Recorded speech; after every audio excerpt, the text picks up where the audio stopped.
Dans la série Contes pour tous de Noël, nous allons ce soir vous lire Le fabuleux destin de Rachel. Bonsoir les amis. Bonsoir les amis à la maison. Oh, bonjour. Mais où est Patapouf? Patapouf, tu te souviens? On l'a pas trouvé au magasin. Oh, ça me fait de la peine. Peut-être une autre année. Alors, Commençons. comme dans tous les bons contes, il y a un prince charmant et une jolie princesse. Et leur histoire n'aurait pas été complète sans l'arrivée d'une petite princesse et d'un petit prince. Mais ce soir, laissez-nous vous raconter l'histoire de la petite princesse. Elle était tout enjouée. Et tout en joue. Oui.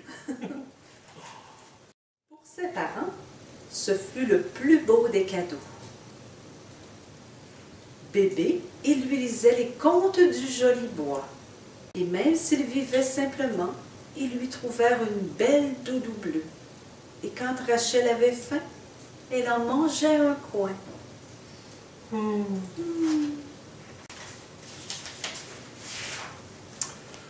Pour parfaire son éducation, ses parents ne reculèrent devant rien.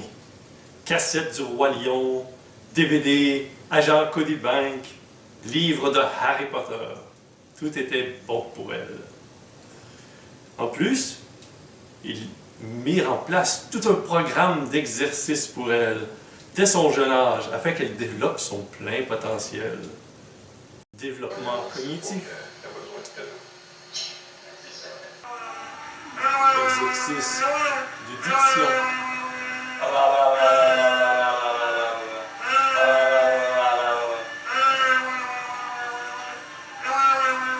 Gymnastique de chaise.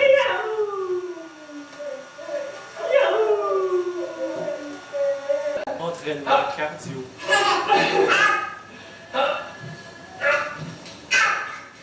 Et même de l'équitation. Rachel devint rapidement une belle enfant, à l'esprit vif.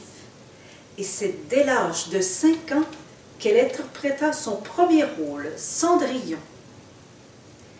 À la maison, tout n'était que prétexte pour jouer. Je crois que j'ai une bonne idée. Allez, on selle, Père Léo. Oh non. Ya!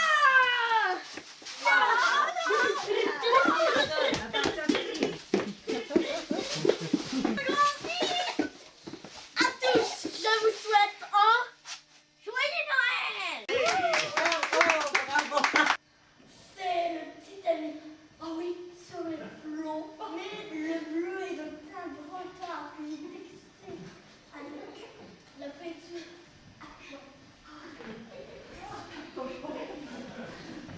Quoi, Baluchon? Tu demandes si tout était parfait? Oh, tout était parfait. Mais malheureusement, comme dans beaucoup de contes de fées, ses parents l'ignoraient, mais une puissante sorcière avait jeté un sort à Rachel. Au secondaire, tu traverseras le désert. Mais au-delà, tu trouveras la joie. Durant sa traversée, Rachel était comme un mini-wheat, givrée et sucrée d'un côté et différente de l'autre.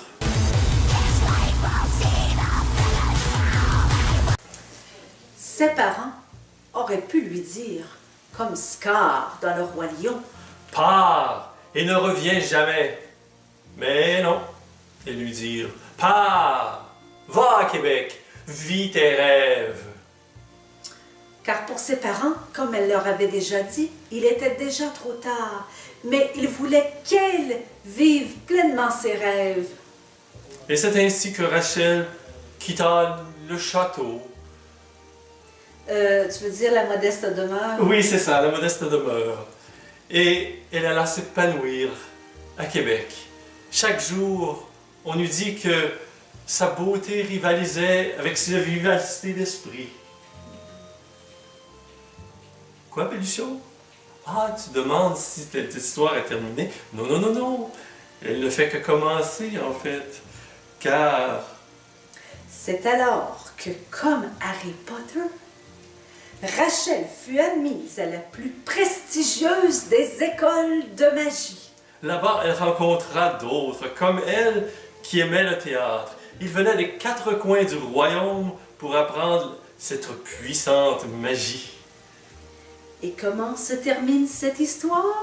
Ah, c'est là le plus beau, le plus merveilleux, mon petit baluchon. Car le dernier le chapitre reste à écrire. Et c'est à toi, Rachel. C'est à toi qu'appartient la plume pour écrire ce beau chapitre. Joyeux Noël! Bonne nuit.